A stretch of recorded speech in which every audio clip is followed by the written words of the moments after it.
Aquest any 2007 continuen les activitats pròpies de tota pastoral, però hi ha fets prou importants com per posar-los de relleu. El 25 de juliol d'aquest any es col·loca la primera pedra del que serà la nova cúria diocesana.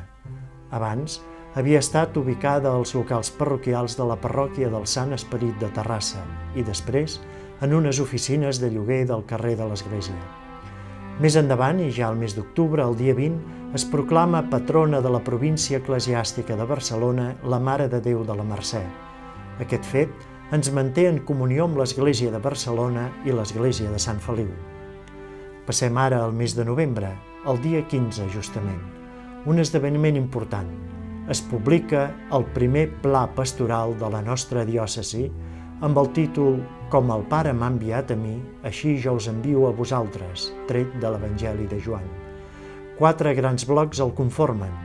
Cada un d'aquests blocs porta uns àmbits de reflexió per anar-los concretant, per després posar-los en pràctica en les accions que es proposen. Per últim, al mes de desembre, el nostre bisbe Josep Àngel Sais Meneses publica la primera carta pastoral amb el títol «Testimonis en la nostra societat del segle XXI». Aquesta carta pastoral és un bon complement pel pla pastoral, ja que la primera part es titula justament igual, «Com el Pare m'ha enviat a mi, així jo us envio a vosaltres».